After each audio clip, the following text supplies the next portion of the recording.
J'ai le plaisir d'accueillir maintenant Olivier Pérez Kennedy. Bonjour. Bonjour. Et vous allez vous promener, hein, je crois. Bonjour.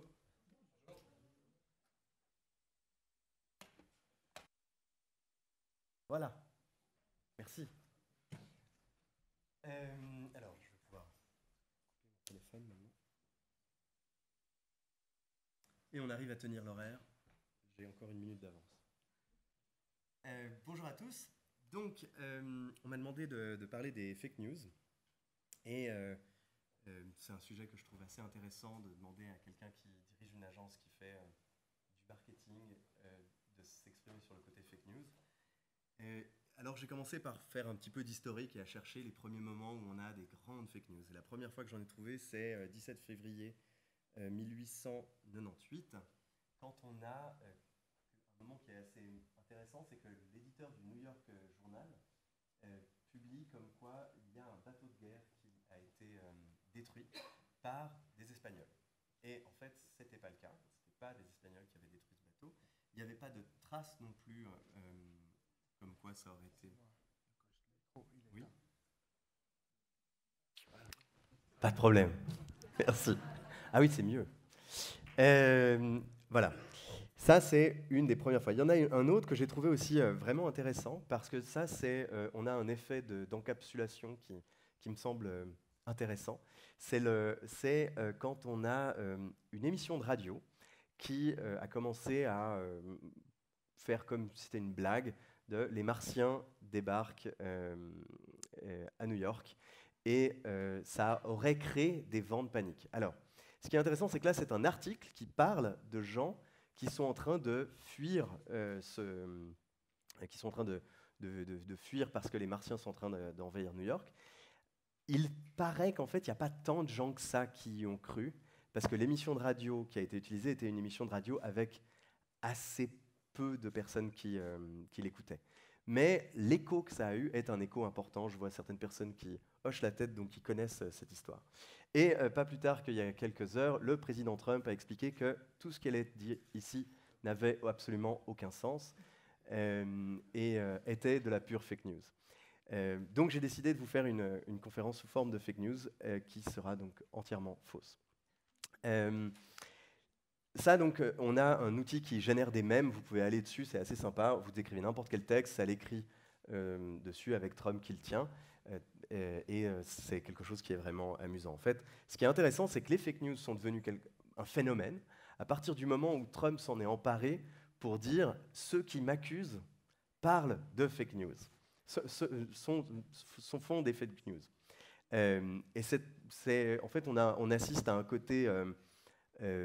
Inception, pour ceux qui aiment, qui ont vu le film, c'est un côté un miroir à l'intérieur d'un miroir, à l'intérieur d'un miroir, à l'intérieur d'un miroir, parce que apparemment l'épidémie de fake news serait une fake news. Alors si j'examine tout ça d'un petit peu plus près, moi il y a une étude qui m'intéresse beaucoup, enfin une manière de regarder la chose qui a été faite par une chercheuse qui s'appelle Claire Wardle, qui parle des 7 types de fake news. Elle dit déjà, en fait, on pourrait les classer de différentes manières. Mais en fait, si on parle d'une définition de fake news, il y a de fortes chances que cette définition en elle-même soit une fake news. Il y a plusieurs types de fake news, et ce qui est important, c'est de pouvoir les placer dedans. Donc ça, c'est l'outil qu'elle utilise, enfin la définition qu'elle utilise pour les classer. Il y a la satire, le contenu trompeur, le contenu fallacieux, le contenu fabriqué, et j'ai décidé de vous amener quelques exemples. Alors la satire, d'habitude, c'est une caricature qui aujourd'hui se fait de manière magnifique en utilisant un mème. Beaucoup d'entre vous en ont vu, en ont créé, ont joué avec, et c'est quelque chose qui marche extrêmement bien. Celui-là, je l'aime beaucoup, c'est quand Donald Trump fait son super tweet qui aurait pu ressembler à une blague, où il dit que son nuclear button est sur son bureau à tout moment, et qu'il a donc une plus grosse puissance nucléaire que celle de Kim Jong-il. Et on a KFC Irlande qui répond du tac au tac. Ils répondent, je crois, quelques heures plus tard, ce qui est vraiment assez chouette. Ils imaginent en fait un tweet où ils disent c'est KFC qui tweet à Ronald McDonald en disant « Fais gaffe, j'ai des chicken wings, elles sont meilleures et elles sont sur mon bureau en tout temps. » Et je trouve que là, il y a une belle utilisation de la parodie. Donc on a un événement réel qui est transformé en une parodie. On aurait bien aimé que ce soit une parodie au début, mais bon. On a le lien erroné, qui sonne beaucoup mieux en anglais, le clickbait. C'est quand on fait quelque chose pour générer du clic, pour qu'il y ait un maximum de gens qui cliquent et qui vous fassent venir. Alors, ceux-là, je les aime bien. Celui qui ici est vraiment sympathique, le côté les 25 célébrités transgenres. Alors, ce qui est assez chouette, c'est qu'en fait, vous regardez la photo, quand vous allez cliquer dessus, aucune de ces deux personnes n'est transgenre. Mais ça vous a fait cliquer dessus et vous allez aller dessus. Et on voit toujours ces pubs où on se dit « Mais non, c'est pas possible, c'est du faux, je vais pas cliquer. » Puis une fois, quand même, de temps en temps, on se dit « Je vais quand même aller voir, hein, et puis je vais quand même aller cliquer. » On se dit toujours, honnête, si je faisais un sondage dans la salle, tout le monde dirait « Non, non, je clique jamais sur ce genre de choses. » Si j'analyse la réalité en mettant des trackers individuels, en fait, je pourrais certainement prouver que vous avez tous cliqué un jour dessus. Mais les contenus trompeurs, ça s'utilise aussi beaucoup en politique. Hein. Là, il y a un truc qui est très rigolo, c'est de dire que le nombre d'étrangers augmente. Alors vous prenez 3 dates, puis après vous dites c'est linéaire. Si c'est le cas, c'est qu'à un moment, vous aurez plus d'étrangers en Suisse que d'habitants, ce qui ne marche pas. Mais c'est assez intéressant d'utiliser ce genre de choses. On a le côté faux contexte aussi, l'image détournée, la déclaration recontextualisée. Ça, c'est quelque chose que j'aime beaucoup, qui a été fait fantastiquement. Je vais essayer de jouer la vidéo. Ça me semble assez compliqué. Je vais essayer. Hein. Oui, c'est fantastique. Ouh. And I approve this message. The politicians can pretend it's something else, but Donald Trump calls it radical Islamic terrorism. That's why he's calling for a temporary shutdown of Muslims entering the United States until we can figure out what's going on. He'll quickly cut the head off ISIS and take their oil. And he'll stop illegal immigration by building a wall on our southern border that Mexico will pay for. We will make America great again. Je ne sais pas qui d'entre vous avait vu cette vidéo, mais c'est assez intéressant de voir que ça, c'est quelque chose qui a été diffusé. Et il n'y a aucune des images qui montre des immigrants aux États-Unis. Toutes ces images sont des images de guerre à l'extérieur. Il y a absolument, c'est vraiment le côté faux contexte. Mais c'est quand même utilisé, et ça tourne, et ça touche les gens. J'espère que j'arrive à passer à la slide suivante. Voilà. Il y a le contenu fallacieux. Ça, c'est quand on a fait carrément des faux sites de news. Ça, c'est assez rare. Par contre, ça existe des fois de manière humoristique. On essaie de faire une blague. Il y en a un qui est très connu, qui est le Gorafi. Et puis, on va diffuser un contenu dessus. Mais il y en a un qui est beaucoup plus connu, qui est dans nos médias régulièrement. C'est le publi-reportage. Le publi-reportage, c'est quand on va payer pour avoir un article écrit de la manière que l'on aimerait sur notre sujet, voire même on fournit le texte et le visuel et l'imprimé et le poser. Ce sont des choses qui sont utilisées très régulièrement. Ça fait partie de l'attirail marketing classique. Ça, c'en est un exemple qui est assez intéressant. Et en fait, c'est des gens qui disent « Ah, mais il y a des gens qui... les gens qui ont fait qui se sont exprimés contre Trump, qui ont fait une manifestation anti-Trump, étaient payés 3 500 $ pour faire cette manifestation. » Alors, ce qui est marrant, c'est que le site de news, c'est abcnews.com.co. Donc, ce n'est pas ABC News. Parce que c'est un .co, ce n'est pas un .com. Ils ont fait un sous-domaine, eux, ils ont le domaine com.co, et ils ont créé le site, l'URL ABC News. Donc, en fait, on va y croire, en se disant « Ah, c'est ABC News qui se lit, donc ça doit être vérifié. » Eh bien non, ça ne l'est pas. Et ça, c'est quelque chose qu'en plus le fils de Trump partage en disant « Vous voyez, la vérité finalement éclate. » Le contenu manipulé aussi, les images modifiées ou les déclarations modifiées. Un très bon exemple, c'est celui-là. Quand on a, cette personne qui est prise en photo en train de déchirer la Constitution. Et je vous montre la vraie photo où elle déchire une cible parce qu'elle est anti-armes. Donc ça, on transforme l'image. Celle-là paraît complètement plausible, en fait. Et on se dit, cette femme est anti-constitution. Non, elle n'est pas anti-constitution. Elle veut qu'il y ait qu'on enlève les armes, le droit d'avoir une arme de la Constitution, ce qui est complètement différent.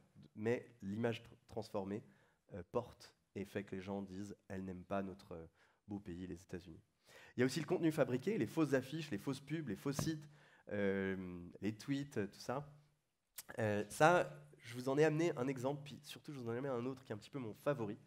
Alors celui-là, c'est assez chouette, c'est le côté comme quoi, en fait, c'est quelqu'un qui dit c'est pas juste, pour Trump, va falloir aller voter le jour de Election Day avec des bulletins de vote, alors que pour Hillary, on peut voter par texto.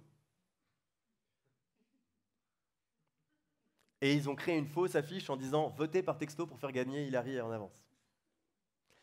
Donc vous voyez l'effet que ça peut avoir si on y croit. Et c'est marrant parce que la manière de le faire connaître, c'est de prendre des gens qui ont justement la pensée dans l'autre sens, qui vont dire « Ah, c'est dégoûtant d'avoir permis ça ». Et ça, c'est assez malin. Il y en a un que j'adore, je ne sais pas si vous le connaissez, c'est l'histoire de la chaîne des gorilles. Qui ici connaît l'histoire de la chaîne des gorilles pour Trump? Non? Alors ça, c'est un truc qui est génial, c'est qu'il y a quelqu'un qui fait un faux extrait du livre sur Trump, qui est une blague. Donc lui, il fait une blague en disant, dans cet extrait, on raconte, et il prend l'extrait, puis il fait comme si c'était un screen cap qu'il avait pris, une capture d'écran, et il la pose. Et en fait, il dit, c'est Trump, quand il est arrivé à la Maison-Blanche, il a demandé à voir dans sa chambre, il a dit, la télé est cassée, j'arrive pas à voir les chaînes que je veux. Et à ce moment-là, ils lui ont changé la télé, et puis il a dit non, elle marche toujours pas parce que j'arrive pas à voir la chaîne sur les gorilles. J'arrive pas à voir l'histoire des gorilles. J'arrive pas à voir ma chaîne Super Gorille. Donc le service de la Maison-Blanche commence à chercher une chaîne sur les gorilles, ne trouve pas de chaîne sur les gorilles. Donc ils se disent bon, ok, on a le président qui hurle sur tout le monde, qui est pas content parce qu'il a même pas la chaîne des gorilles dans sa chambre. Donc ils prennent 17 heures de vidéos de gorilles, ils en font un wrap-up, et puis il le pose en disant « Ouais, on a trouvé la chaîne des gorilles » et il le diffuse. Et Trump la regarde, et au bout d'une demi-heure sort, en hurlant, engueule tout le monde, et dit « Non, non, ça va pas du tout, il n'y a pas du tout de... C'est moi, ce que je veux, c'est des gorilles qui se tapent dessus. Où est ma chaîne avec les gorilles qui se tapent dessus ?» Et donc, ils auraient fait une chaîne avec que des gorilles qui se tapent dessus, et il dit... la personne et à ce moment-là, Trump se retrouvait à 10 cm de l'écran en disant « Vas-y, pète-lui la gueule » et tout. Alors donc c'est une blague, mais en fait, ce qui se passe, c'est qu'il y a directement quelqu'un qui dit « Mais c'est pas possible, cette administration, et cette personne est assez sérieuse, elle le prend comme étant sérieux. » Et quel est l'effet de ça? C'est qu'au lieu que la personne se fasse trop drôle, partageons, machin, c'est qu'en fait, il y a des gens qui sont supporters de Trump qui disent « Mais c'est dégueulasse, s'il veut regarder une chaîne avec des gorilles qui se battent dessus, ça le regarde, c'est sa liberté. » Et donc il y a des gens qui commencent à dire eh ben nous aussi, on veut une chaîne pour les gorilles qui se tapent dessus, pour montrer notre support à Trump. Et on est arrivé à un point où les chaînes de télé ont dû... Fox News a dû dire, on n'a jamais eu de chaîne avec des gorilles qui se tapent dessus. Ce n'est pas vrai, ça n'a pas existé. Et donc on a de nouveau le phénomène d'Inception, d'une blague dans une blague dans une blague, mais qui à un moment est prise sérieusement, et pas... Alors voilà, il y en a plein après, c'est assez fantastique. Après, il y en a qui ont voulu... il y a eu le hashtag Gorilla Channel avec plein de gens qui disaient mais c'est vrai, pourquoi est-ce qu'on n'a pas une chaîne sur les gorilles? Enfin, voilà. Donc assez rigolo. Alors, les fake news en politique, c'est quelque chose qui s'utilise régulièrement. Alors pas toutes, j'ai mis mes petits favoris.